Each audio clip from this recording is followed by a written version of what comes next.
Hello everyone, this is Sakshi Vaishnoi. Welcome to magnet brains, एक ऐसा channel जहां पर आपको मिलते हैं किंडरगार्टन से लेकर 12th क्लास तक के सारे ही सब्जेक्ट के वीडियो लेक्चर्स बिल्कुल free of cost. Magnet brains पर आपको कुछ चैप्टर्स या कुछ वीडियोस देखने के बाद में किसी भी काइंड ऑफ सब्सक्रिप्शन को लेने की ज़रूरत नहीं है, क्योंकि मैग्नेट ब्रेन्स आप लोगों को प्रोवाइड करता है क्वालिटी एजुकेशन, वो भी बिल्कुल free of cost. Magnet brains पर आपको वीडियो लेक्चर्स मिलते हैं related to your Hindi medium, English medium, CBSE हो या वो हो स्टेट बोर्ड। इतना ही नहीं, मैग्नेट ब्रेन्स आप लोगों को प्रिपेयर करवाता है for your competitives also like NTSC, Olympiad and many more. So that means कि आप लोगों को मैग्नेट ब्रेन्स पर सब कुछ मिलता है एकदम free of cost and quality के साथ में। इसी अच्छी बात से स्टूडेंट्स स्टार्ट करते हैं हमारे इस लेक्चर को, जिसमें हम लोग पढ़ने वाले हैं क्लास 12th इकोनॉमिक्स में जो हमारा प्रीवियस ईयर क्वेश्चन है फॉर द ईयर 2016। उसमें दिल्ली रीजन के सेट 1, सेट 2 एंड सेट 3 को हम लोग करेंगे सॉल्व। नाउ स्टूडेंट्स, एक छोटी सी चीज जो आप लोगों को ध्यान रखनी है वो ये है कि 2016 में 12th इकोनॉमिक्स में जो सीबीएसई है उसके अकॉर्डिंग जो बुक्स फॉलो की जाती थी वो थी कौन सी? Introductory micro economics and macro economics. लेकिन हम बात करें 2022 की, या फिर मैं बोलूं कि आफ्टर 2020 ये जो हमारा सिलेबस है ये हो गया चेंज। अब जो है हम लोग अपनी 12th क्लास में इकोनॉमिक्स में जो दो बुक्स फॉलो करते हैं वो है आपकी macro economics and Indian economic development. आपकी जो माइक्रो इकोनॉमिक्स है वो अब आपके 11th क्लास में शिफ्ट हो चुकी है। सो दैट मीन्स कि अब ये जो हमारा 2016 में क्वेश्चन पेपर आया है उसमें तो आपकी माइक्रो एंड मैक्रो था ना, तो अब जब हम इसे एट इस करेंट पेस पर जब हम इसे सॉल्व कर रहे हैं, जब हमारा सिलेबस में macro economics and Indian economic development हो चुका है, तो अब हम लोग इसका जो सेक्शन ए है दैट इज जो माइक्रो इकोनॉमिक्स वाला पार्ट है उसे हम लोग सॉल्व नहीं करेंगे। क्यों नहीं करेंगे? क्योंकि वो चीज हम ऑलरेडी अपनी 11th क्लास में पढ़ चुके हैं, इसलिए अब हम उसे जो है वापस यहाँ पर सॉल्व नहीं करेंगे। ठीक है, सो दैट मीन्स कि जो दो सेक्शंस आपके section A and section B, उसमें से 2016 वाले ईयर का सिर्फ हम लोग सेक्शन बी करने वाले हैं सॉल्व, बिकॉज सेक्शन ए आपका माइक्रो इकोनॉमिक्स है। ठीक है, अब चलो ये तो हो गया क्लियर आप लोगों को कि हम लोग माइक्रो इकोनॉमिक्स नहीं कर रहे सॉल्व, हम लोग मैक्रो इकोनॉमिक्स करेंगे। अब आप लोगों के साइड से आप बोलोगे कि मैम हम जो है मैक्रो इकोनॉमिक्स के लिए तो अच्छे से हो जाएंगे प्रिपेयर, लेकिन इंडियन इकोनॉमिक डेवलपमेंट का क्या करें, उसके लिए हम कैसे प्रिपरेशन करें? तो देखो उसके लिए एक जो हमारा ईयर है 2020 उसका क्वेश्चन पेपर मैं आप लोगों को सॉल्व करवा चुकी हूँ, वहां से आपको आइडिया लग सकता है कि कैसे क्वेश्चंस पूछे जाते हैं। इसके अलावा स्टूडेंट्स मैंने जो है मतलब कि हमारी जो यहाँ पर magnet brains test paper series चलती है उसके अकॉर्डिंग मैंने जो है आप लोगों को इकोनॉमिक्स 12th इकोनॉमिक्स में चैप्टर वाइज हर एक चैप्टर का क्या प्रोवाइड करवाया है, टेस्ट प्रोवाइड करवाया है। तो उन टेस्ट में बेसिकली है क्या कि एक चैप्टर में से आपके पास में नंबर ऑफ क्वेश्चंस जो है वो आपसे पूछे गए हैं in the form of the test, और फिर जो है उनके सोल्यूशन वीडियोस भी आप लोगों को प्रोवाइड करवाए गए थे। आई होप सो कि आप लोग वो देख चुके हो। अगर नहीं देखा है आपने वो, तो इस वीडियो के डिस्क्रिप्शन बॉक्स में चले जाना, वहां पर आपको सारी प्लेलिस्ट मिलेंगी, उन प्लेलिस्ट पर जाना और वो जो टेस्ट है उन्हें जरूर सॉल्व करना। अब उसमें भी हो क्या रहा है कि आप लोग नंबर ऑफ क्वेश्चंस को करोगे सॉल्व, तो जब आप नंबर ऑफ क्वेश्चन सॉल्व कर रहे हो तो आपको क्या चीज क्लियर हो रही है कि अच्छा आपसे कैसे क्वेश्चंस पूछे जा सकते हैं और आपको उन्हें कैसे आंसर करना है। आंसर कैसे करना है ये उसके आप सोल्यूशन वीडियो से देख सकते हो। तो उस वे से जो है आपका इंडियन इकोनॉमिक डेवलपमेंट जो है वो अच्छे से प्रिपेयर हो सकता है। ओके, तो आई गेस क्लियर हो गई बात अच्छे से कि इंडियन इकोनॉमिक डेवलपमेंट को आप कैसे प्रिपेयर करोगे। और देखो ऐसा नहीं कि इंडियन इकोनॉमिक डेवलपमेंट का ही सिर्फ आप टेस्ट पेपर सॉल्व करोगे, जो मैक्रो इकोनॉमिक्स के टेस्ट मैंने दिए थे वो भी आप लोगों को सॉल्व करना है। ठीक है, और बाकी तो हम लोग यहाँ पर कर ही रहे हैं, अपना जो प्रॉपर पूरी प्रैक्टिस है वो। ठीक है, तो आई गेस कि ये पूरी जो चीजें है ये आप लोगों को अच्छे से क्लियर हो गई है। अब हम लोग आगे बढ़ते हैं अपने क्वेश्चन के साइड में। Now students, as I told you कि हम लोग कौन सा सेक्शन करेंगे, सेक्शन बी हम लोग करने वाले हैं सॉल्व ना। एक और चीज ध्यान देना वो ये कि 2016 में सिर्फ एक ही बार जो है एग्जाम्स होता था, जो फाइनल एग्जाम है वो एक ही बार होता था पूरे ईयर में, और उसका सीधा सा मतलब ये था कि आपका जो पूरा सिलेबस है वो एक ही बार के एग्जाम में आपसे पूछा जाएगा। लेकिन हम अगर रिसेंटली बात करें तो 2022 में ये पैटर्न क्या हुआ, चेंज हुआ। अब आपके पास में टर्म 1 एंड टर्म 2 है। टर्म 1 जो कि आपका ऑब्जेक्टिव टाइप ऑलरेडी हो चुका है, एंड टर्म 2 जिसमें कि आपको सब्जेक्टिव टाइप ऑफ क्वेश्चंस पूछे जाएंगे। अब टर्म 2 के हिसाब से जो हमारा मैक्रो इकोनॉमिक्स है उसके कौन कौन से 2 चैप्टर्स आप लोगों से पूछे जाने वाले हैं या आपके सिलेबस का पार्ट है, तो वो है आपका first, that is measurement of national income, and जो एक और है वो है आपका determination of income and employment. तो अब अगर मैं बात करूं 2016 की, तो इसके सेक्शन बी में जो वेरियस क्वेश्चंस हैं उनमें आपके पूरे मैक्रो इकोनॉमिक्स से रिलेटेड क्वेश्चंस पूछे गए होंगे।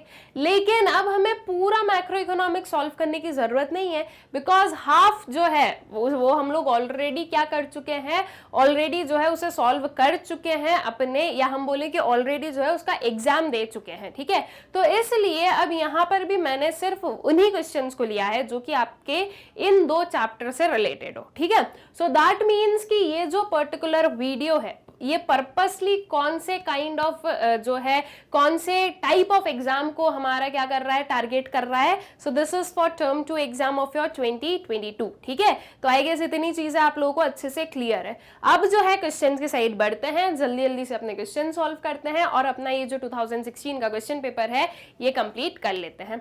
सबसे पहले हम लोग क्या करेंगे, सेट 1 को करेंगे सॉल्व। सेट 1 हो जाएगा, इसके कंटिन्यूअस में सेट 2 एंड फिर आ जाएगा आपका सेट 3। ठीक है, तो दिल्ली रीजन का सेट 1 जो है उससे स्टार्ट करते हैं। अब इसमें हम लोग देख रहे हैं क्वेश्चन नंबर 21। क्या है हमारे पास में question, find net value added at factor cost. आपको फाइंड आउट करना है net value added at factor cost, that is NVA at FC. क्या क्या चीजें गिवन है वो देखते हैं। Durable use producer goods with a life span of 10 years. ठीक है, फिर उसके बाद में सिंगल यूज प्रोड्यूसर गुड्स है, सेल्स है, unsold output produce during the year है, टैक्सेस ऑन प्रोडक्शन है। ठीक है, इतना ही है हमारे पास में, इतनी चीजें गिवन है। अब इससे आपको जो है NVA at FC find out करना है। स्टूडेंट्स, हमें पता है कि जब हम वैल्यू एडेड मेथड को यूज करते हैं तो हमें क्या मिलता है, हमें मिलता है अपना GVA एट MP। ठीक है, इसका फॉर्मूला क्या होता है GVA एट MP का, इसका फॉर्मूला होता है आपका value of output minus intermediate consumption. ठीक है, क्या हमारे पास में कहीं पर भी वैल्यू ऑफ आउटपुट गिवन है, नहीं है गिवन। वैल्यू ऑफ आउटपुट को कैसे फाइंड आउट करते हो आप, इस वैल्यू ऑफ आउटपुट को फाइंड आउट करने का हमारे पास में एक और फॉर्मूला होता है। क्या होता है, sales plus change in stock. Right, ये चीज हम लोगों ने पढ़ी है। देखो, जब हम लोग ये क्वेश्चन पेपर को सॉल्व कर रहे हैं तो आई एम होपिंग कि आप लोग जो हर एक चीज को पढ़ चुके हो, अदरवाइज आपको यहाँ पर कुछ समझ नहीं आएगा। ठीक है, क्योंकि मैं यहाँ पर आपको रूट लेवल से कुछ नहीं बता रही हूँ, मैं सिर्फ यहाँ पर जो है हमारे जो क्वेश्चन है उनके आंसर्स आपको बता रही हूँ। अब वैल्यू ऑफ आउटपुट होता है आपका sales plus change in stock. क्या आपके पास में सेल्स गिवन है, बिल्कुल गिवन है, कितने की, 20 लाख की। ठीक है, फिर ये जो चीज है unsold output produced during the year, ये जो unsold output produced during the year है ये क्या है, या आपके पास में जो क्लोजिंग स्टॉक बचा है वही होगा। ठीक है, सो दैट मीन्स इसे हम बोलेंगे कि हमारा चेंज इन स्टॉक है कितना, 2 lakhs का। तो 20 + 2 will give you what, value of output. ठीक है, तो ऐसे करके हमारी वैल्यू ऑफ आउटपुट बनेगी। वैल्यू ऑफ आउटपुट हो गया। अब उसके बाद में आपको क्या चाहिए, उसके बाद में आपको चाहिए आपका इंटरमीडिएट कंजम्पशन। ठीक है, तो देखो ये क्या लिखा है, सिंगल यूज प्रोड्यूसर गुड्स। ठीक है, प्रोड्यूसर गुड्स ये कैसे गुड्स होते हैं, इसमें आपका इंटरमीडिएट कंजम्पशन आएगा। राइट, तो उसमें सिंगल यूज बोला जा रहा है। जो हमारे प्रोड्यूसर गुड्स में जो एक हम बोलेंगे कि प्रोड्यूसर कैपिटल गुड्स जो होते हैं वो सिंगल यूज नहीं होते, वो तो आप बार बार यूज कर सकते हो, लाइक मशीन्स एंड ऑल। ठीक है, बट जब हम बोल रहे हैं सिंगल यूज तो दैट मीन्स कि ये आपके कैपिटल गुड्स नहीं है। ठीक है, तो सिंगल यूज प्रोड्यूसर गुड्स क्या हो जाएगा, इंटरमीडिएट कंजम्पशन हो जाएगा 5 का।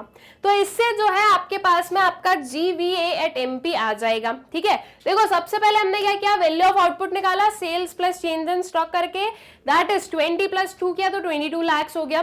उसके बाद में gross value added at market price is equals to value of output minus intermediate consumption, that is single use producer goods. तो 22 लाख माइनस 5 लाख आप करोगे तो आपके पास में आंसर आ गया 17 लाख का। ठीक है, अब देखो 17 लाख जो है स्टूडेंट्स वो आपके पास में आ गई है GVA एट MP, लेकिन आपको चाहिए क्या, आपको चाहिए है NVA एट FC। ठीक है, net value added at factor cost चाहिए। तो आप इसमें से क्या करोगे, इसमें से आप माइनस करोगे डिप्रिसिएशन को और माइनस करोगे नेट इनडायरेक्ट टैक्सेस को। ये मार्केट प्राइस में से नेट इनडायरेक्ट टैक्सेस जब माइनस किए जाएंगे तो वो आपका फैक्टर कॉस्ट बनेगा। अब उसके लिए क्या आपके पास में डिप्रिसिएशन गिवन है, डिप्रिसिएशन की वैल्यू गिवन है या नहीं है? तो अगर हम यहां पर देखें तो नहीं है, अगर डायरेक्टली देखें तो।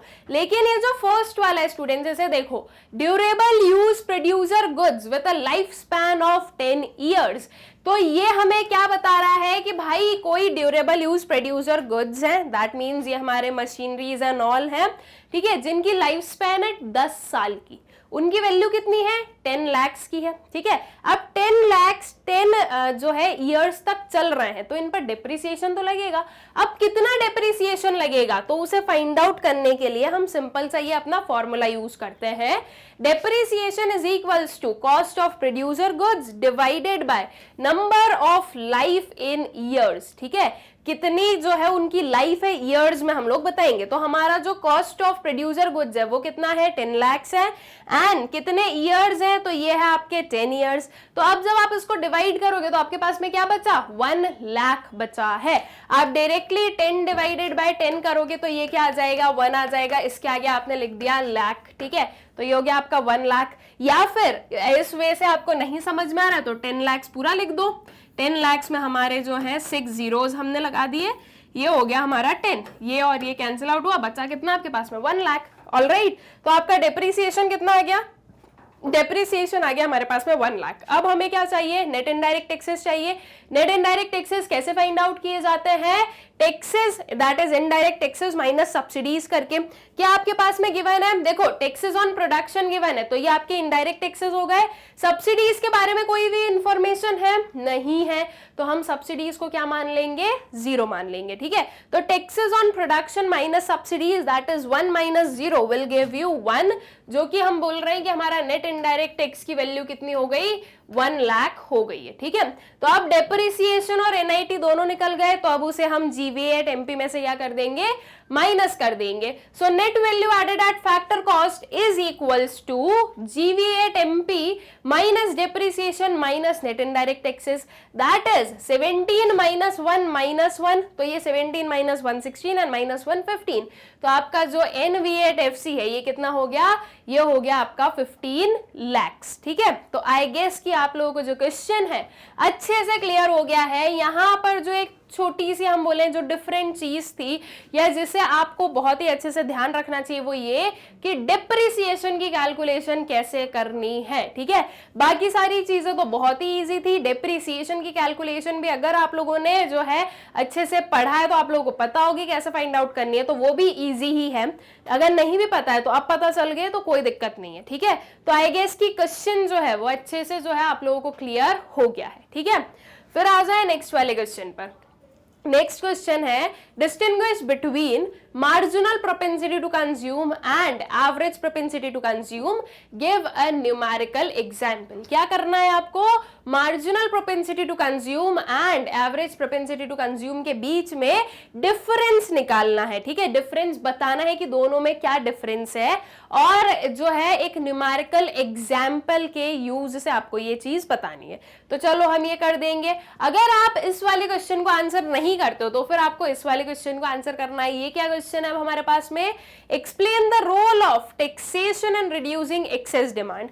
एक्सेस डिमांड को रिड्यूस करने के लिए टैक्सेस का रोल क्या है, टैक्सेस क्या रोल प्ले करते हैं वो हमें बताना है।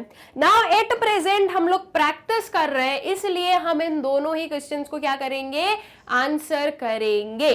बट अगर आपके पास में एग्जाम में कोई भी और वाला क्वेश्चन आ जाए तो आपको क्या करना है, दोनों में से एक ही क्वेश्चन को आंसर करना है, दोनों क्वेश्चंस को आप आंसर नहीं करोगे, ठीक है, सिर्फ और सिर्फ आप एक ही क्वेश्चन को आंसर करोगे। अगर आप दोनों क्वेश्चन को आंसर करोगे तो आपको कोई एक्स्ट्रा मार्क्स नहीं मिलने वाले हैं, ठीक है, तो सिर्फ आपको एक ही क्वेश्चन को आंसर करना होगा। बट एट प्रेजेंट हम इन दोनों ही जो है क्वेश्चन के आंसर्स देख लेते हैं।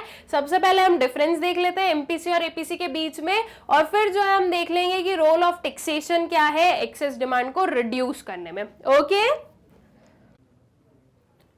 सबसे पहले एमपीसी और एपीसी के बीच का डिफरेंस, तो the ratio of change in consumption that is change in C due to change in income that is change in Y is called marginal propensity to consume, ठीक है। मार्जिनल प्रोपेंसिटी टू कंज्यूम क्या है, जो change in income है उसकी वजह से change in consumption कितना है, या हम बोले कि जो हमारी चेंज इन इनकम है उसका कितना पार्ट जो है आप कंज्यूम कर रहे हो, वो होता है आपका मार्जिनल प्रोपेंसिटी टू कंज्यूम, ठीक है। And average propensity to consume क्या होता है, the ratio of total consumption expenditure to total income is called average propensity to consume, ठीक है। Total consumption that is C divided by Y, जो आपका पूरी इनकम है उसका कितना पार्ट आप कंज्यूम कर रहे हो, वो होता है आपका एवरेज प्रोपेंसिटी टू कंज्यूम।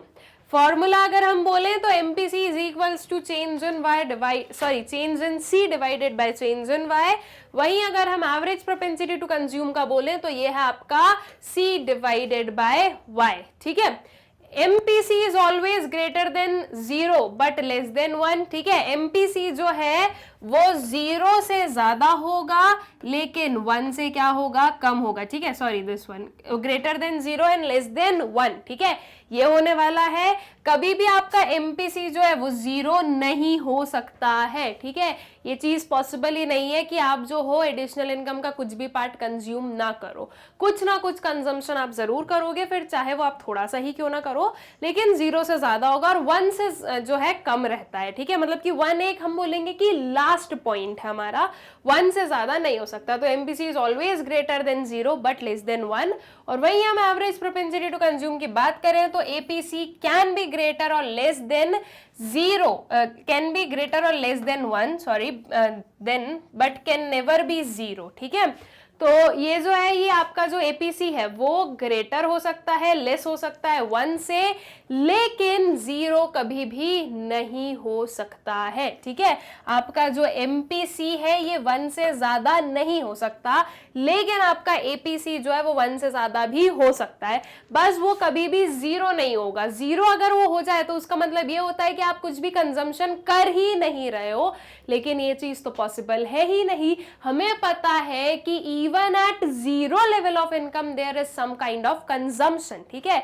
तो इसलिए आपका APC तो कभी भी 0 नहीं हो सकता है, because eight 0 income survival needs minimum consumption, ठीक है। 0 इनकम पर भी जो सर्वाइवल है वो किस चीज की रिक्वायर, मतलब सर्वाइवल के लिए क्या चीज रिक्वायर्ड है, मिनिमम कंजम्पशन होना ही होना, ठीक है। तो इतनी चीज आई गेस क्लियर है। उसके बाद में APC falls more rapidly with rise in income, MPC जो है that falls more rapidly with rise in income. जैसे जैसे इनकम बढ़ती है उसके साथ में आपका MPC जो है वो बहुत ही स्पीड में कम होता है, मतलब कि आप धीरे धीरे जो है एडिशनल इनकम को कंज्यूम करने के लिए कम यूज करते हो और सेव करने में ज्यादा यूज करते हो, इसलिए आपका जो MPC है वो फॉल होता रहता है विथ राइज इन इनकम।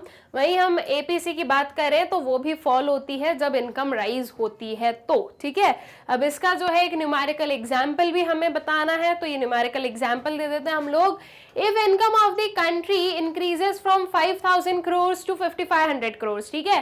एक इकोनॉमी या एक कंट्री में जो इनकम है वो पहले 5000 करोड़ थी और अब वो जो है 5500 करोड़ हो गई है, ये इंक्रीज हुआ है इनकम में। Consumption expenditure goes up from 4000 crore to 4300 crore, ठीक है।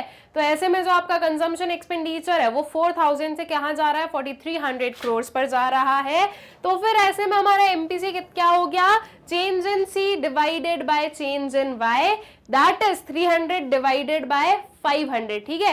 ये हमने किया 4300 माइनस 4000 और यहाँ हमने किया 5500 माइनस 5000। तो ये हुआ आपका 300 divided by 500, zeros and zeros cancel out हो गए, 3 डिवाइडेड बाय 5 बचा, जिसको आपने और फर्दर डिवाइड किया तो आपके पास में आंसर आया 0.6 या फिर हम इसे बोल सकते हैं 60 पैसा। ठीक है, तो ये होती है आपकी क्या एमपीसी, और ये हमारे एमपीसी का एक न्यूमेरिकल एग्जांपल हुआ।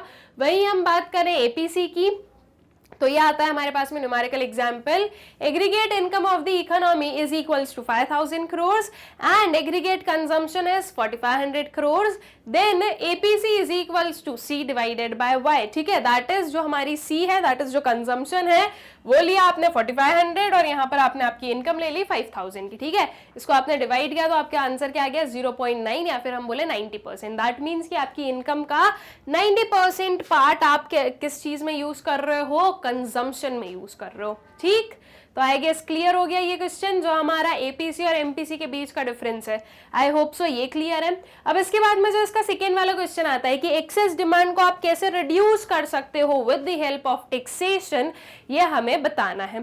तो देखो, एक्सेस डिमांड का मतलब क्या है कि आपकी जो ओवरऑल एग्रीगेट डिमांड है वो एक्सीड करना एग्रीगेट सप्लाई को। दैट मीन्स कि जितनी भी हमारी सबकी डिमांड है वो हम क्या कर रहे हैं, ज्यादा कर रहे हैं जितनी हमने प्लान की थी। अब हम ज्यादा डिमांड कर रहे हैं तो उसके पीछे का रीजन क्या होगा, हमारे पास में मनी है तभी तो हम डिमांड कर रहे हैं। ठीक है, demand is what, willingness and able both. तो हमारे पास में मनी है तभी हम उसे डिमांड कर रहे हैं, अदरवाइज हम डिमांड नहीं कर पाते। तो ये सीधा सीधा बता रहा है कि आपकी इकोनॉमी में जो मनी सप्लाई है वो बढ़ गई है। अब इस मनी सप्लाई को क्या करना है, कंट्रोल करना है। तो उसके लिए टैक्सेस कैसे जो है हेल्प करेंगे, तो अब गवर्नमेंट क्या करेगी, टैक्सेस बढ़ा देंगी। ठीक है, टैक्स रेट जो है वो इंक्रीज कर देगी। इसकी वजह से लोगों को ज्यादा मनी पे करना पड़ेगा इन द फॉर्म ऑफ टैक्स। तो अब लोगों की जो परचेजिंग पावर है वो क्या हो गई, कम हो गई। उनके पास जो डिस्पोजेबल इनकम बची थी वो कम हो गई। अब जब उनके पास में इनकम कम बचेगी, जो डिस्पोजेबल इनकम है, ठीक है, जो वो एक्चुअली में स्पेंड कर सकते हैं, वो जब कम होगी तो ऑब्वियस सी बात है कि डिमांड भी क्या होने लगेगी, धीरे धीरे कम होने लगेगी और जो आपकी एक डिजायर्ड लेवल ऑफ डिमांड है वहां तक पहुंच जाएगी। ठीक है, so role of taxation to reduce excess demand, उसी जो मैंने अभी आपको पूरा जो है एक्सप्लेन किया उसी को हम यहाँ पर जो एक रिटर्न फॉर्मेट में देख लें। Important part of fiscal policy is revenue policy which is expressed in terms of taxes.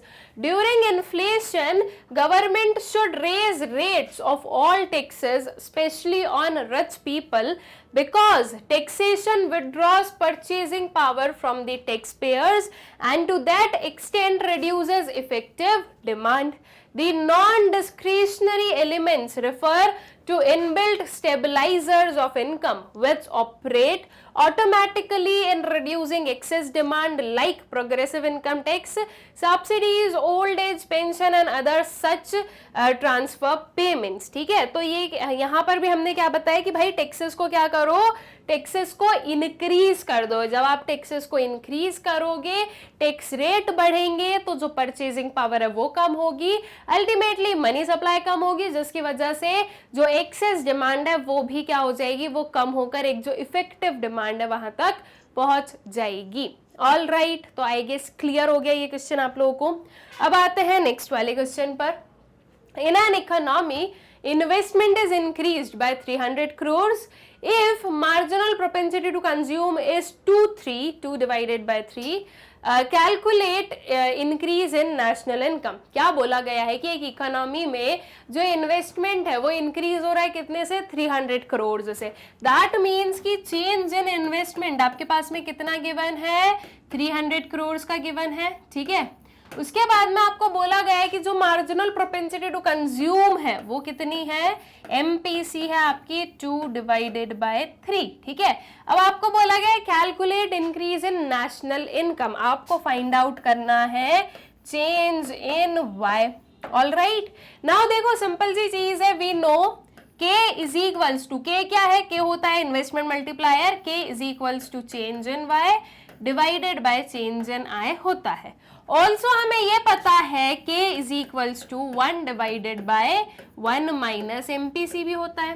ठीक है, ये चीज भी पता है। अब मैं ऐसे लिख दूं change in Y divided by change in I is equals to 1 divided by 1 minus MPC. तो इसमें कोई भी गलती नहीं है, राइट। यहाँ से ये जो दो चीजें एक दूसरे के इक्वल है, हमने वो चीज हटाकर क्या किया, हमने उस चीज को रिमूव करके हमारा बताया कि change in y divided by change in i जो है वो आपका 1 डिवाइडेड बाय 1 माइनस एमपीसी के इक्वल हो जाएगा।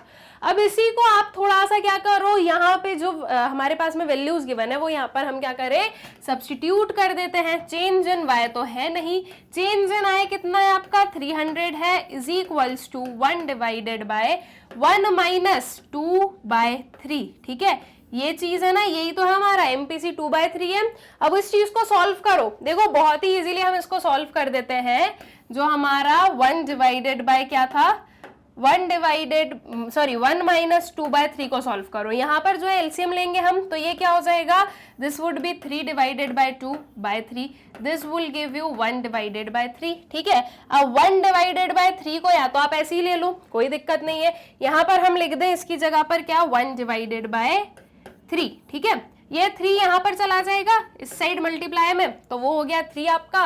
तो ये हो जाएगा आपका change in y is equals to 3 multiplied by 300, ठीक है। This will give you 900 crores। कैसे हुआ, ये 3 यहाँ पर था, ये हमारा नॉर्मल मैथमेटिक्स है, यहाँ से चीजें कहाँ चली जाती है, आपके न्यूमरेटर में चली जाती है।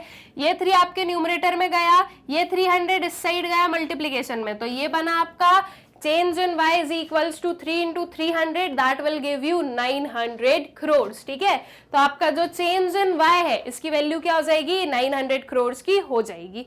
आई गेस क्लियर हो गया है आप लोगों को क्वेश्चन अच्छे से। या तो आप डायरेक्टली ऐसे कर सकते हो, या फिर इसकी जगह पर क्या कर सकते हो, कुछ इस फॉर्म से भी कर सकते हो। मैं आपको एक और मेथड बता देती हूँ, जो भी आपको ज्यादा इजी लगे आप उसे अप्लाई करो। या तो आप ऐसे करोगे, या फिर आप पहले क्या कर लोगे, k की वैल्यू कर लोगे find out. k is equals to 1 divided by 1 minus MPC हमें पता है, that is equals to 1 divided by what, 1 minus 2/3। अब अभी हमने देखा था 1 माइनस 2/3 की वैल्यू क्या आई थी, 1/3 आई थी, तो इसे मैं लिख दूं 1/3। अब यहां से 3 कहां चला जाएगा, न्यूमरेटर में चला जाएगा, तो ये हो जाएगी k की value is equals to 3, k की वैल्यू आ गई।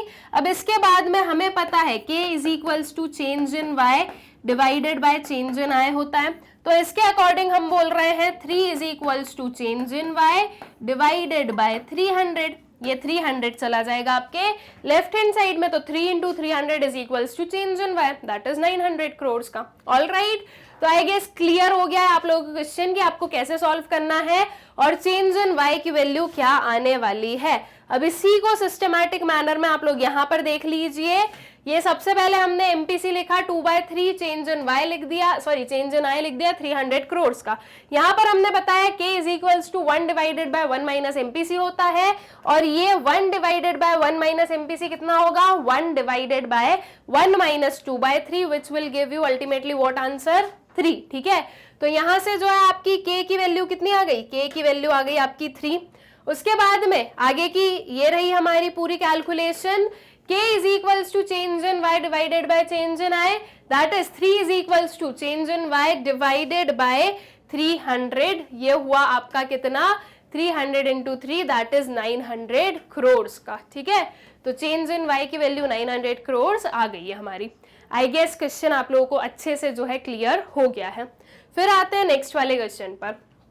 Government incurs expenditure to popularize yoga among masses, analyze its impact on gross domestic product and welfare of the people।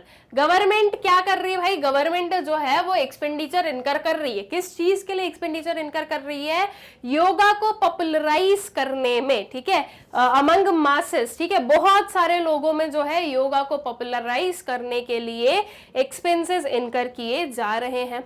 अब इस चीज का जो है हमें इम्पैक्ट एनालाइज करना है, किस पर, ग्रॉस डोमेस्टिक प्रोडक्ट पर और वेलफेयर पर, ठीक है। वेलफेयर और ग्रॉस डोमेस्टिक प्रोडक्ट इन दोनों पर इसका क्या इफेक्ट होगा ये हमें बताना है। अब सबसे पहले बात करें हम ग्रॉस डोमेस्टिक प्रोडक्ट की। देखो स्टूडेंट्स, जब लोग योगा करेंगे तो क्या होगा, वो लोग हेल्दी रहेंगे, ठीक है।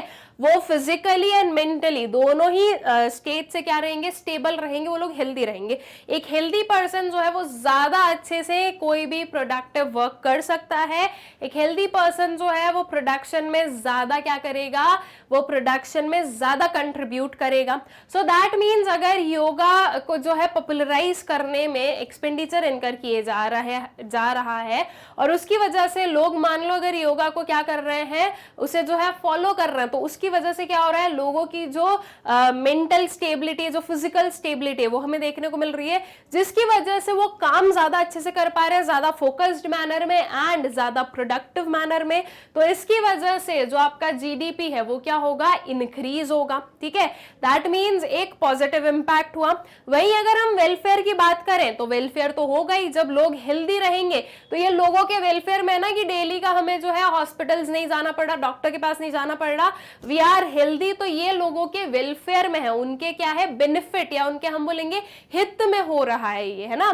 तो ये जो है ये जो पर्टिकुलर स्टेप है ये आपके जीडीपी के लिए भी क्या है, अच्छी है, दैट इज पॉजिटिव इंपैक्ट है इसका, एंड वेलफेयर पर भी क्या है, पॉजिटिव इंपैक्ट है इसका। ठीक है, तो इसका आंसर देख लो।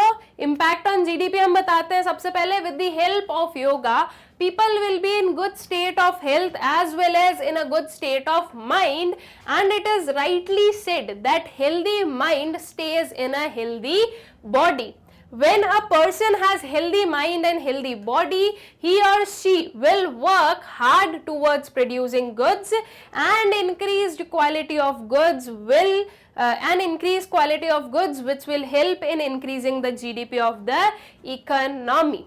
People with healthy mind will provide their efficient services to the economy, which will have a positive impact on GDP of the country and will help in increasing the standards of the economy. ठीक है, तो basically हमने जो है यहाँ पर योगा के सारे जो बेनिफिट्स हैं वो बताए कि देखो भाई इससे क्या होगा, लोग जो है वो फिट रहेंगे, हेल्दी रहेंगे, जिसकी वजह से वो वर्क भी एफिशिएंटली करेंगे, प्रोडक्टिव जो सर्विसेज है वो ज्यादा प्रोवाइड करेंगे, जिसकी वजह से हम बोल रहे हैं कि आपका जो जीडीपी है उस पर एक पॉजिटिव इंपैक्ट पड़ेगा। ठीक है, वही हम बोलें क्या, impact on welfare of people, तो इसमें हम बोलेंगे yoga keeps their body mind and soul healthy and happy. ठीक है, जो योगा है वो क्या कर रहा है भाई, वो जो है बॉडी माइंड और सोल, एक इंसान के बॉडी माइंड एंड सोल सभी को जो है हेल्दी और हैप्पी रख रहा है। ठीक है, with healthy body mind and soul people are able to work in an efficient manner and help the others in the society, rooting up the welfare of the people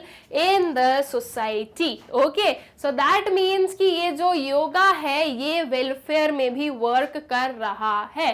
तो at the end conclusion में हम ये बोलेंगे कि योगा को popularise करने में जो एक्सपेंसेस इनकर किए जा रहे हैं उसकी वजह से जो वेलफेयर है लोगों का, सोसाइटी का, कंट्री का, वो भी इंक्रीज हो रहा है, साथ ही साथ जो जीडीपी है वो भी इंक्रीज हो रहा है। All right, I guess clear है ये क्वेश्चन आप लोगों को। फिर आगे चले नेक्स्ट वाले क्वेश्चन पर। Given consumption curve, derive saving curve and state the steps taken in the process of derivation, use diagram. ये बोला गया आपको कि मान लो आपके पास में क्या गिवन है, कंजम्पशन कर्व गिवन है। कंजम्पशन कर्व गिवन है तो आप उससे सेविंग कर्व कैसे डिराइव कर रहे हो आपको ये एक्सप्लेन करना है, और जो आपने स्टेप्स ली है पूरे इस डेरिवेशन में वो आपको जो है बतानी है, और डायग्राम भी आपको करना होगा यूज। तो देखो मैं एक बार जो हूँ खुद ड्रॉ करके बता देती हूँ आपको, जिससे आप लोगों को एकदम क्लैरिटी रहेगी, और फिर उसके बाद में हम लोग जो इसकी स्टेप्स वगैरह है वो देख लेते हैं, जिससे कि आप लोगों को इतना भी अच्छे समझ में जाएगी आपको लिखना कैसे। ठीक है, तो देखो सबसे पहले हम अपना कंजम्पशन कर्व बना लें। ये हम सबसे पहले अपना कंजम्पशन कर्व बनाएंगे। ठीक है, ये हुई हमारी क्या, इन्वेस्टमेंट। ऑल राइट, या इन्वेस्टमेंट को अभी रहने देता, हमें कंजम्पशन से उस पे जाना है। ये 45 डिग्री की लाइन बनाई, that is as, aggregate supply, या फिर हम इसे क्या बोलेंगे, इनकम बोलेंगे। ठीक है, 45 डिग्री की लाइन फ्रॉम द ओरिजिन आपको बनानी ही होगी। कंजम्पशन कर्व हमें पता है कि ओरिजिन से स्टार्ट नहीं होता है, कहां से स्टार्ट होता है, above origin is Y axis पर कहीं से स्टार्ट होगा वो। ठीक है, मान लो ये यहां से जो है हमारा कंजम्पशन कर्व बना, इसे मैं नेम दे दूं क्या, सी, दिस इज ओ। ठीक है। तो अब ये कंजम्पशन कर्व आपका ओरिजिन से अबव क्यों स्टार्ट होता है? Because at zero level of income there is some kind of consumption, ठीक है। जीरो लेवल ऑफ इनकम पर भी कुछ ना कुछ कंजम्पशन इनकर किया ही जाता है, इसलिए वो आपका ओरिजिन से स्टार्ट ना होकर थोड़ा सा जो है वाई एक्सिस पे अबव से स्टार्ट होता है। अब ये हो गया। अब यहाँ पर इस पॉइंट पर जब ये दोनों मीट कर रहे हैं, आपका एएस और कंजम्पशन, ये आपको क्या बता रहा है कि इस पॉइंट पर आपका जो कंजम्पशन है वो किसके इक्वल है? आपकी इनकम के इक्वल है, ठीक है। इसे मैं वाई बोल दूं, दिस इज इनकम, तो ये जो है हमारी इनकम के इक्वल है। तो ये होगा हमारा क्या? Break even point. इसे मैं जो हूं बी से क्या कर देती हूँ? डिनोट कर देती हूँ। अब जब income is equals to consumption होती है तो उस टाइम पर बहुत ही क्लियरली हमें पता है कि there is no kind of saving taking place, ठीक है। क्योंकि कंजम्पशन और इनकम इक्वल है तो सेविंग्स नहीं हो रही होंगी, है ना। तो यहां से जो है हमें एक क्या बना लेना है? परपेंडिकुलर बना लेना है अपने एक्स एक्सिस पर। ऑलराइट, ये एक्स एक्सिस पर हम एक परपेंडिकुलर बना लेंगे। मान लो हम इसे टर्म दे देते हैं आर। ऑलराइट, अब एक और ग्राफ बनाओ, इसी ग्राफ के जो है बिलो एक और ग्राफ बना लो। ये हमने बनाया अपना एक और ग्राफ, या फिर चाहो तो इसी को आप क्या कर दो? एक्सटेंड कर सकते हो, ठीक है। इसको नेगेटिव एक्सिस में ले जाओ, या आपका जो है नेगेटिव एक्सिस आ गया, ठीक है, माइनस वाई एक्सिस हम बोलेंगे। अब यहाँ पर आपको क्या बनाना है? यहाँ पर आपको बनाना है आपकी सेविंग कर्व। उसके लिए स्टार्टिंग पॉइंट जो है वो आपको निकालना होगा। कैसे निकालोगे? देखो, ये जो ओसी है इसके इक्वल आपको आपके नेगेटिव एक्सिस में मार्क करना है। मान लो मैंने इसे टर्म दिया एस, ठीक है। OC should be equal to what? OS, या हम बोलें कि ओएस जो है वो आपके ओसी के इक्वल होना चाहिए। यह आपका एक पॉइंट हुआ। सेकेंड पॉइंट आपका ये वाला होगा जहां पर आपके कंजम्पशन और इनकम क्या है? एक दूसरे के इक्वल है। अब आपको एस और आर को क्या करना है? ज्वाइन करना है और इस लाइन को फर्दर आपको एक्सटेंड कर देना है, तो ये बन जाएगी आपकी सेविंग का ग्राफ, ठीक है। ये जो आपको ब्लू वाली लाइन दिख रही है ये बन जाती है आपकी सेविंग कर्व। ऑल राइट, तो इस वे में आप आपके कंजम्पशन कर्व से कहां आ जाते हो? आपके सेविंग कर्व पर आ जाते हो। इस वे से जो आप आपका कंजम्पशन कर्व से आपके सेविंग कर्व डिराइव कर लेते हो। एट पॉइंट आर आपकी जो सेविंग्स होती है वो क्या होती है? आपकी सेविंग्स जो है वो जीरो होती है, बिकॉज एट दिस पॉइंट आपका जो कंजम्पशन और इनकम है वो इक्वल है। अगर मेरी 100 रुपीज की इनकम है और सेम 100 रुपीज का अगर मेरा कंजम्पशन है, सो दैट मीन्स कि सेविंग्स जो है वो कुछ भी नहीं हो रही है, तो सेविंग क्या हो जाएंगी? सेविंग आपकी जीरो हो जाएंगी। ऑल राइट, तो आई गेस क्वेश्चन आप लोगों को अच्छे से जो है क्लियर हो गया है। कैसे आप आपके कंजम्पशन से सेविंग कर्व पर आओगे, आई होप सो क्लियर हो गया है। अब इस चीज को आपको प्रॉपर स्टेप्स के थ्रू क्या करना है? एक्सप्लेन करना है, ठीक है। तो चलो, अब स्टेप्स के साथ में ये डायग्राम आ जाता है जो कि मैंने अभी बनाया, उसी काइंड का यहाँ पर आपके पास में डायग्राम आ गया। अब स्टेप्स के साथ में हम इसे बताएंगे, ठीक है। Consumption plus saving is always equal to income because income is either consumed or saved, ठीक है। It implies that consumption and saving curves representing consumption and saving functions are complementary curves, ठीक है। Consumption plus saving क्या है? हमेशा ये चीज income के इक्वल होगी। In part A, CC curve shows consumption function whereas 45-degree line represents income, ठीक है। ये हमारा पार्ट ए हो गया, या ये पार्ट ए हो जाएगा, ये पार्ट बी हो जाएगा, ठीक है। इसमें ये जो y है 45 डिग्री वाली लाइन है वो इनकम बता रही है, और CC क्या है हमारा? कंजम्पशन फंक्शन हो गया। C curve intersect 45 degree line at point B, ये पॉइंट बी हो गया जहां पर आपका जो CC कर्व है वो आपके Y को मीट कर रहा है, ठीक है। इसे आप B से नेम दे देना। At which BR is equals to OR, ठीक है। ये जो है हम बोलेंगे OR और आपका BR इक्वल होगा। देखो यहाँ पर ना थोड़ी सी आप ये समझो कि आपका ये जो है आपकी ये जो कंजम्पशन है इसमें हम बोलेंगे कि आपका C is equals to Y आने वाला है, ठीक है। Point B is the break even point showing zero savings. ये कौन सा पॉइंट है? आपका ब्रेक इवन पॉइंट है। ब्रेक इवन पॉइंट पर क्या होगी? जीरो सेविंग्स होंगी आपकी, ठीक है। It states that saving curve must intersect x-axis at the same income level where consumption curve and 45 degree intersects. ठीक है, तो इससे हमें क्या समझ में आया कि आपका जो सेविंग कर्व है वो एग्जैक्टली एक्स एक्सिस पर उसी पॉइंट पर इंटरसेक्ट करना चाहिए जहां पर ये दोनों इक्वल हैं. ठीक है, left of point B is negative saving, to the right of point B is the positive savings. ठीक है, तो आपके जो है ये जो पॉइंट है आपके इसके लेफ्ट में क्या है, आपकी नेगेटिव सेविंग्स है, मतलब कि इस साइड पर आप सेविंग्स नहीं कर रहे हो, या आपकी डिस सेविंग्स आएंगी बिकॉज इनकम कम है और कंजम्पशन ज्यादा है. लेकिन अगर आप इसके राइट साइड पर देखोगे तो इनकम ज्यादा हो गई, कंजम्पशन कम हो गया, मतलब कि ये पॉजिटिव सेविंग्स है. आप इस साइड पर क्या कर रहे हो, कुछ ना कुछ सेविंग्स इनकर कर रहे हो. ठीक है, in part B we derive saving function in the form of saving curve. In part A, the amount of saving is the vertical distance between C curve and 45 degree line. By plotting the vertical distances of saving, dissaving, and by joining them, we derive a saving curve. In part A, the vertical distance OC dissaving is plotted as OS1 below x-axis in part B. ठीक है, तो ये जो है OC ये हमने यहां पर बताई है. ठीक है, OS1 में. All right, then at OR level of income in part A, vertical distance at point B is shown as point B1 on x-axis in the lower part of the figure is nil. ठीक है, अब देखो basically क्या हुआ कि अब जो बाकी की चीजें जो मैंने आपको एक्सप्लेन की, इतना पढ़ोगे कंफ्यूज होगे. यहाँ पर क्या हुआ कि ये बस जो यहाँ से हम लोग ये R लेकर आए, इसे हमने फिर क्या किया, एक्सटेंड किया, तो हमारा जो ग्राफ है वो बन जाता है. ऑल राइट, तो आई गेस क्लियर हो गया ये क्वेश्चन आप लोगों को. फिर अब इसके बाद में हमारे सामने आ जाता है next question, find national income and private income. National income that is NNPAT FC और प्राइवेट इनकम आपको करनी है फाइंड आउट. अब इस क्वेश्चन में हम लोग प्राइवेट इनकम को फाइंड आउट नहीं करने वाले हैं. क्यों नहीं करने वाले हैं, क्योंकि ये हमारे करंट सिलेबस के अकॉर्डिंग हमारे सिलेबस का पार्ट नहीं है. ठीक है, इसलिए हम प्राइवेट इनकम को फाइंड आउट नहीं करेंगे. हम सिर्फ और सिर्फ जो नेशनल इनकम है दैट इज NNPAT FC जो है इसे करेंगे फाइंड आउट. ऑल राइट, देख लेते हैं कि आपके पास में क्या क्या पर्टिकुलर वेरिएबल्स गिवन है, फिर उनकी हेल्प से हम क्या करेंगे, उनकी हेल्प से हम अपनी जो नेशनल इनकम है उसे करेंगे फाइंड आउट.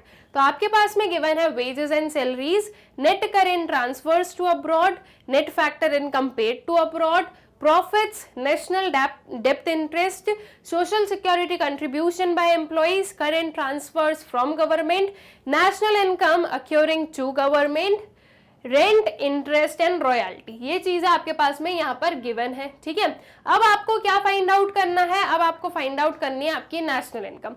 अब जो हमने ये सारे वेरिएबल्स देखे, ये बेसिकली हम बोलेंगे कि किससे रिलेटेड है, आपके जो इनकम मेथड है उससे. ठीक है, तो इनकम मेथड का हमारा फॉर्मूला क्या होता है, NDPAT FC.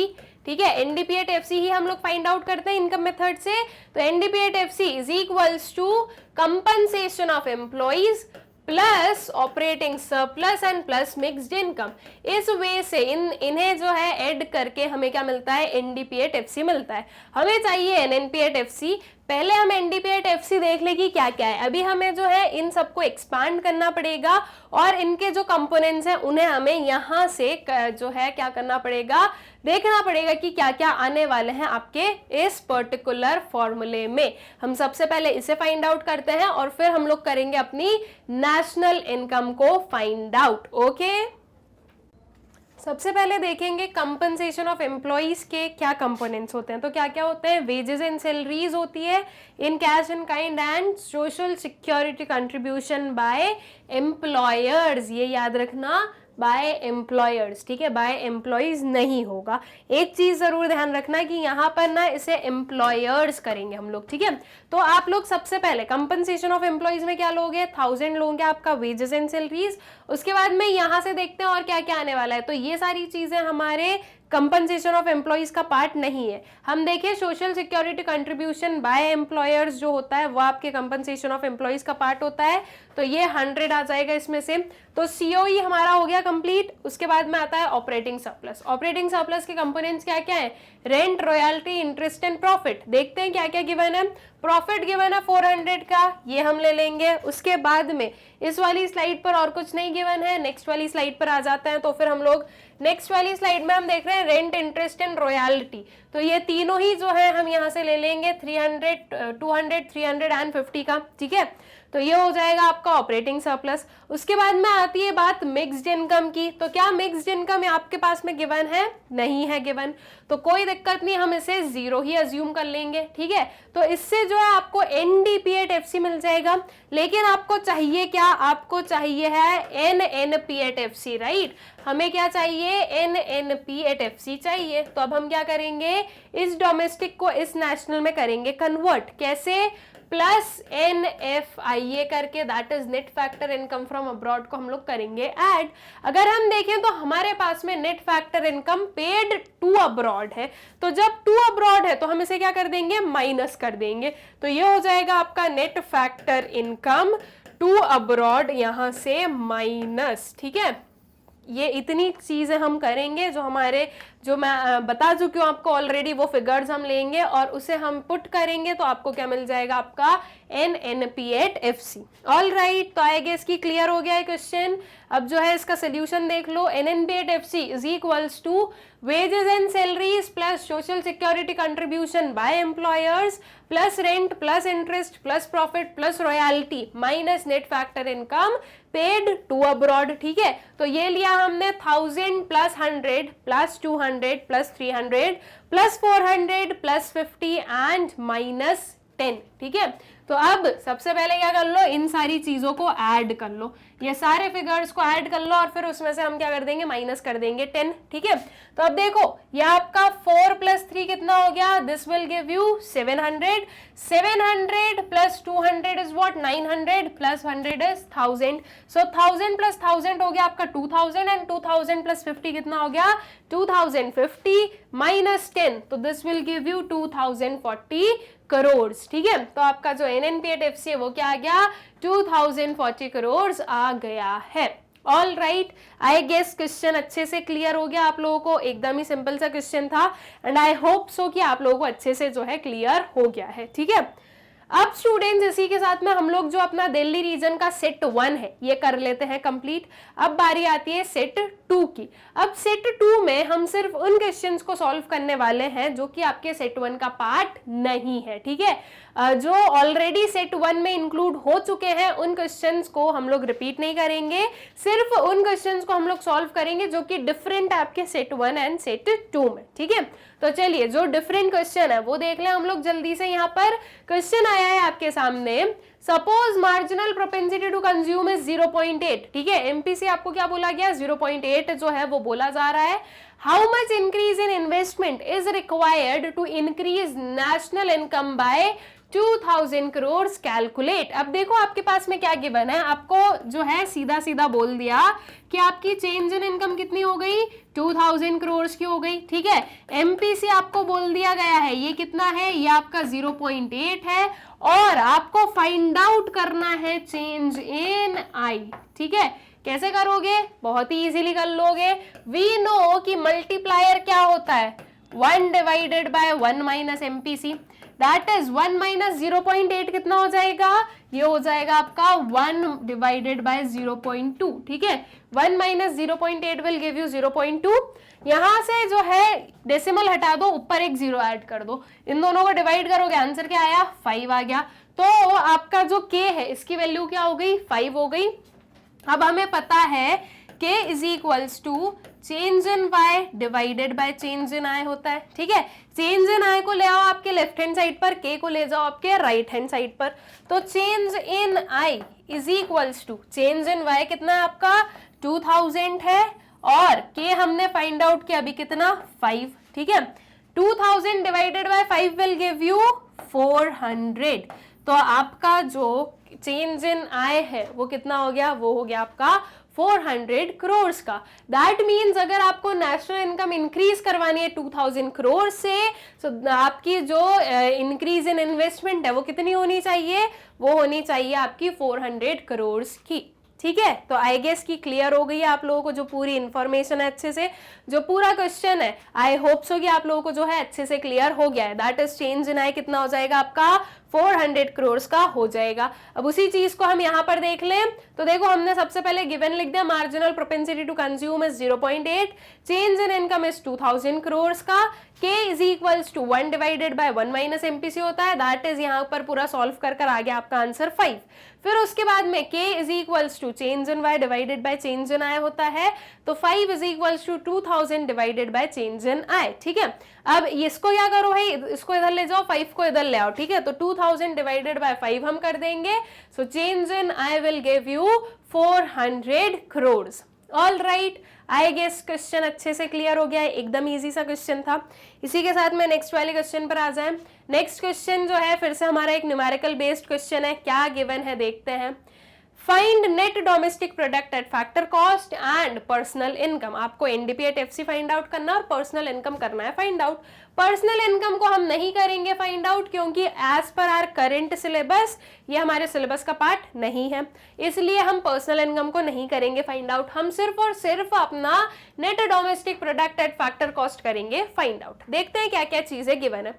Rent, current transfers to abroad, national डेप्थ interest, corporate tax, compensation of employees, current transfers by government, interest, undistributed profit, dividend, net factor, income to abroad and income accruing to government। कुछ ये चीजें given है।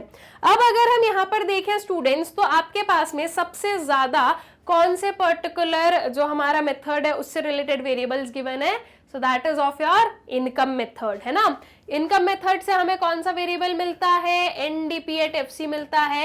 NDP at FC ही हमें करना है find out, so that means हमें सीधा सीधा अपना फॉर्मूला अप्लाई करना है और उसके अलावा कोई भी काइंड ऑफ एक्स्ट्रा कैलकुलेशन हमें नहीं करनी है। तो ये फॉर्मूला होता है हमारा compensation of employees plus operating surplus. इस ऑपरेटिंग सरप्लस को हम क्या बोलेंगे, rent, royalty, interest and profit. ठीक है, प्लस मिक्स्ड इनकम। ठीक है, अब क्या क्या कंपोनेंट्स आप लेने वाले हो वो देखो। रेंट आप लोगे, बिल्कुल लोगे, ऑपरेटिंग सरप्लस का पार्ट है 200। Net current transfers to abroad हमें नहीं चाहिए, नेशनल डेप्थ इंटरेस्ट हमें नहीं चाहिए।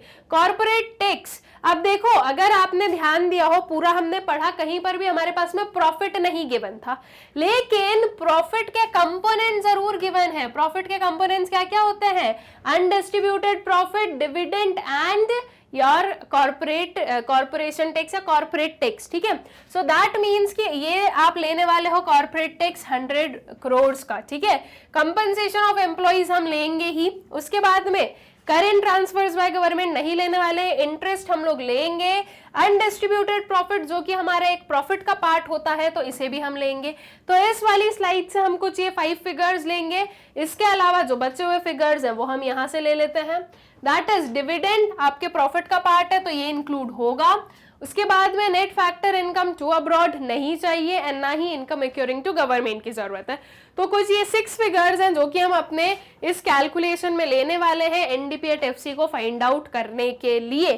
तो चलो अब जो इसका आंसर है वो देखें। Rent plus corporation tax plus compensation of employees plus interest plus undistributed profits plus dividend, ये कुछ फिगर्स है जो हमने लिए। That is 200 plus 100 plus 900 plus 400 plus 50 and plus 250। अब 1 बाय 1 इन्हें क्या कर लो, ऐड कर लो। इन दोनों को ऐड करोगे कितना आ जाएगा, 300 आ जाएगा। इन दोनों को ऐड करोगे कितना आ गया, ये आ गया आपका 1000। ठीक है, 400 प्लस 200 विल गिव यू 600 और ये आ गया आपका 300। तो ये कितना हो गया इन टोटल, ये हो गया हमारा 1900 करोड़ का। ठीक है, तो आपका जो एनडीपी एट एफसी है ये कितना बन गया, एनडीपी एट एफसी हमारा 1900 करोड़ का आ गया है। All right, I guess clear है क्वेश्चन, कोई भी डाउट्स नहीं है, एकदम ही इजी सा क्वेश्चन था एंड आई होप सो कि आप लोगों को अच्छे से क्लियर हो गया है। ठीक है, फिर उसके बाद में नेक्स्ट वाले क्वेश्चन पर आ जाए। अब चलो नेक्स्ट वाला क्वेश्चन ही हमारे पास में नेक्स्ट वाला सेट आ गया है, ठीक है। जो दिल्ली रीजन का सेट 2 है उसके जो कुछ एक्स्ट्रा क्वेश्चन थे जो कि आपके सेट 1 का पार्ट नहीं थे वो हम लोगों ने सॉल्व कर लिए हैं। आई होप सो क्लियर हो गए होंगे। अब हम लोग जो है दिल्ली का जो सेट 3 है इसे कर लेते हैं सॉल्व। सेट 3 में भी हम सिर्फ उन्हीं क्वेश्चंस को सॉल्व करने वाले हैं जो कि आपके सेट 1 या सेट 2 का पार्ट नहीं है, ठीक है। सिर्फ जो एक्स्ट्रा क्वेश्चंस है, कुछ डिफरेंट क्वेश्चंस है, हम सिर्फ उन्हीं को क्या करेंगे, सॉल्व करेंगे। तो चलो क्वेश्चंस की साइड बढ़ते हैं। क्वेश्चन है आपके पास में, in an economy an increase in investment by ₹100 crore led to increase in national income by 1000 crores, find marginal propensity to consume. देखो अब आपको इस क्वेश्चन में क्या गिवन है, इस क्वेश्चन में आपके पास में चेंज इन इन्वेस्टमेंट गिवन है, कितने का, 100 crores का, ठीक है। चेंज इन इनकम भी गिवन है, कितने की, 1000 crores की। और बोला गया है आपको कि क्या फाइंड आउट करो, एमपीसी करो फाइंड आउट, ठीक है। कैसे कर लोगे, बहुत ही इजी है। अभी तक हमारे पास में एमपीसी गिवन था, हम दूसरे वेरिएबल्स को फाइंड आउट कर रहे थे।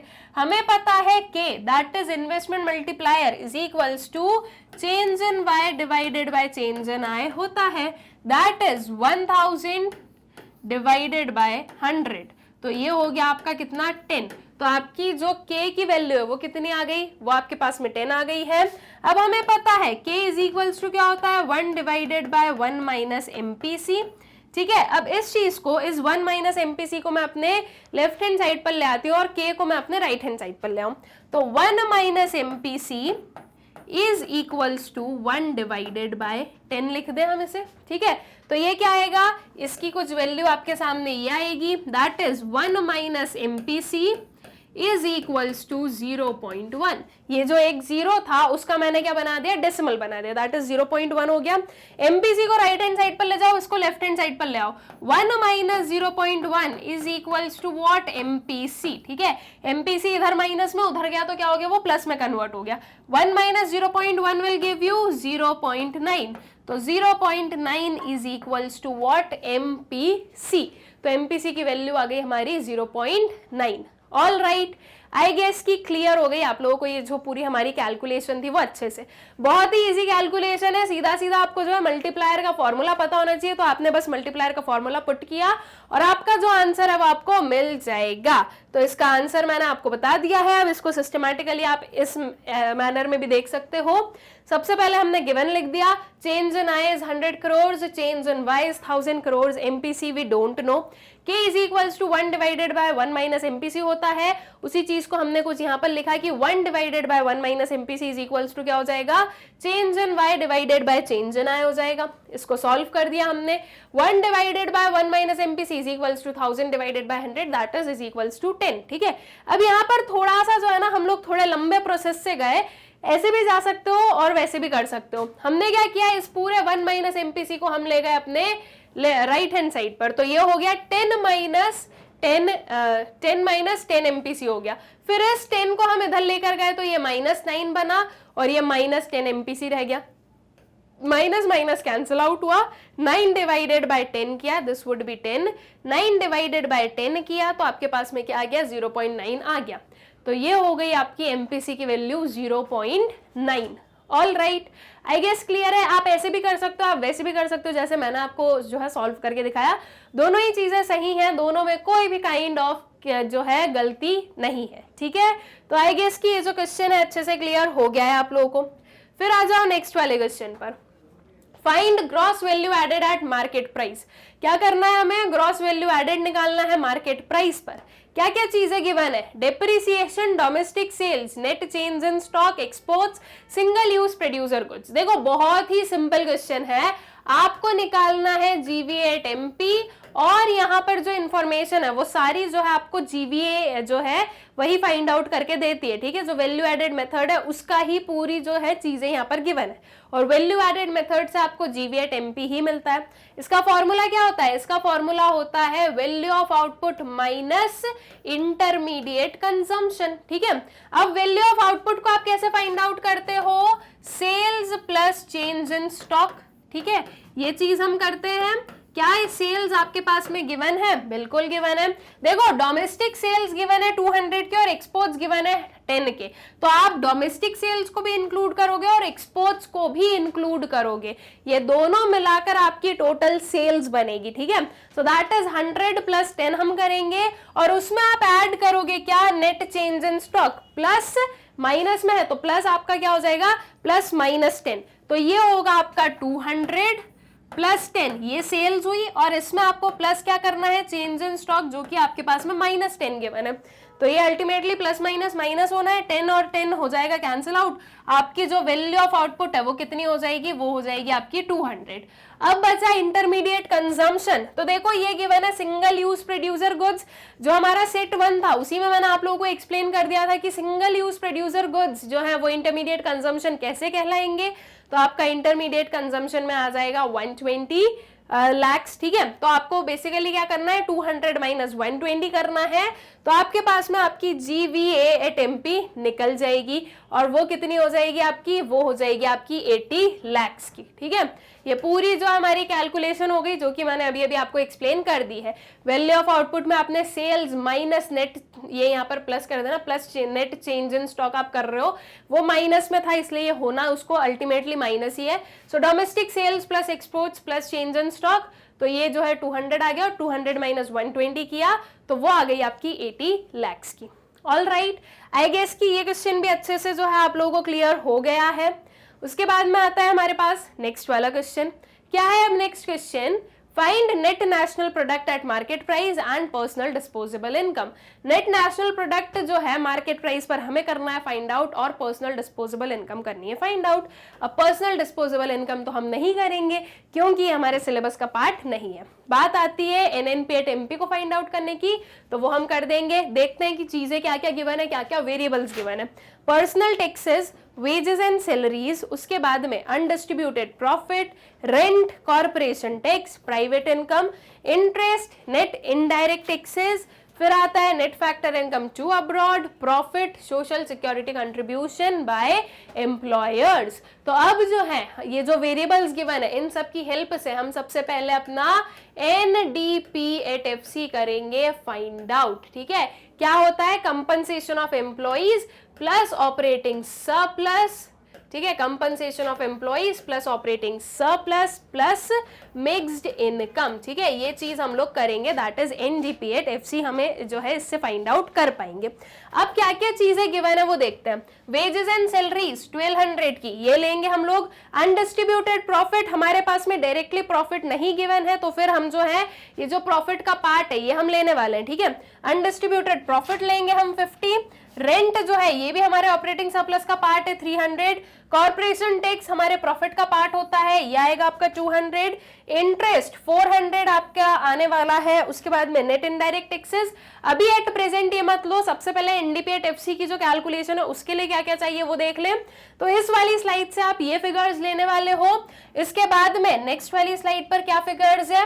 Net factor income to abroad, अभी से भी होल्ड पर रखो। अब देखो एक चीज देखो, यहाँ पर प्रॉफिट गिवन है, तो जो मैंने प्रीवियस में आप लोगों को बोला कि यहाँ पर आप ये कॉर्पोरेशन टैक्स और अनडिस्ट्रीब्यूटेड प्रॉफिट लोगे, ये आप नहीं लोगे, ठीक है। ये एक स्लाइड से मिस्टेक मुझसे हुई है, ये आप नहीं लोगे बिकॉज मुझे प्रॉफिट ध्यान नहीं था। यहाँ से ये दोनों फिगर्स नहीं लेने वाले हो क्योंकि हमारे पास में प्रॉफिट ऑलरेडी गिवन है, तो ये हम लोग प्रॉफिट लेंगे। Social security contribution by employers भी हम लोग लेंगे क्योंकि ये हमारे कंपनसेशन ऑफ एम्प्लॉइज का क्या है? पार्ट है, ठीक है। तो इन सबको ऐड कर कर आपको क्या मिल जाएगा? आपका NDP@FC मिल जाएगा। लेकिन चाहिए क्या है? चाहिए हमें net national product at market price, that is हमें चाहिए है NNP@MP, ठीक है। तो अब इसको हम कैसे फाइंड आउट करेंगे? नेट और नेट है, कोई दिक्कत नहीं है, ये डोमेस्टिक है ये नेशनल है, तो हम इसमें क्या करेंगे? हम इसमें ऐड करेंगे net factor income from abroad, ठीक है, ये फैक्टर कॉस्ट है, ये मार्केट प्राइस है, तो आप क्या करोगे, इसमें आप ऐड करोगे नेट इनडायरेक्ट टैक्सेस को, ठीक है, ये दो चीजें और करनी है। नेट इनडायरेक्ट टैक्सेस ये रहा, तो ये 300 जो है इसे भी आप ऐड करोगे, और net factor income from abroad चाहिए। अब अगर देखा जाए तो क्या गिवन है, टू अब्रॉड गिवन है, तो आप यहाँ पर क्या कर दो, माइनस कर दो, ठीक है, अगर टू अब्रॉड है तो उसे आप माइनस कर दोगे, दैट इज ये है हमारी टू अब्रॉड, इसलिए हम माइनस क्या कर देंगे, 20 कर देंगे, ठीक है। तो ये सारी जो है आपको क्या करनी है, अपना जो कैलकुलेशन है, हमारा जो फॉर्मूला है, उसमें आपको ये सारी वैल्यूज पुट करनी है, और अपना जो एनएनपी एट एमपी है इसे कर लेना है फाइंड आउट, ठीक है। तो NDP at FC is equals to wages and salaries plus social security contribution by employers plus rent plus interest and plus profit, ठीक है। प्रॉफिट आपके पास में डायरेक्टली गिवन है, इसलिए अनडिस्ट्रीब्यूटेड प्रॉफिट और कॉर्पोरेशन टैक्स नहीं लोगे आप लोग, ओके। सो ये आ गया आपका 1200 प्लस 250 प्लस 300 प्लस 400 प्लस 500, इन सभी को जब आपने ऐड किया तो आपको क्या मिला है, एनडीपी एट एफसी 2650 करोड़ की, ठीक है। ये आपकी क्या बनी, एनडीपी एट एफसी बनी। आपको चाहिए क्या, एनएनपी एट एमपी चाहिए, तो आपने क्या किया, NDP at FC minus net factor income to abroad plus net indirect taxes, ठीक है। ये 2 है इसलिए हम इसे क्या कर रहे हैं, माइनस कर रहे हैं, अगर ये फ्रॉम होती तो हम जरूर इसे प्लस करते। तो ये होगा आपका 2650 माइनस 20 प्लस 300, तो ये आ जाएगा आपका 2930 करोड़ का, ठीक है। तो ये आपकी क्या बन गई, ये बन गई आपकी NNP at MP. So I guess कि आप लोगों को ये जो क्वेश्चन है ये अच्छे से क्लियर हो गया है, ठीक है। बहुत ही सिंपल सा था, एंड आई होप सो कि आप लोगों को जो है ये चीज अच्छे से क्लियर हो गई है। सो विद दिस हम लोग एंड करते हैं अपने 2016 के क्वेश्चन पेपर को for Delhi set 1, 2 and 3। I hope so कि ये तीनों ही सेट जो हैं वो आप लोगों को अच्छे से क्लियर हो गए होंगे। नाउ स्टूडेंट्स, आप लोगों की कन्वीनियंस के लिए जो मैग्नेट ब्रेन्स के वीडियो लेक्चर्स हैं वो आप लोग एक्सेस कर सकते हो जो हमारी ऑफिशियल वेबसाइट है, दैट इज www.magnetbrains.com, एंड जो हमारा ऐप है उससे भी। अब कैसे एक्सेस करना है, कैसे वीडियोस मिलेंगे वो हम सीख लेते हैं बहुत ही जल्दी से।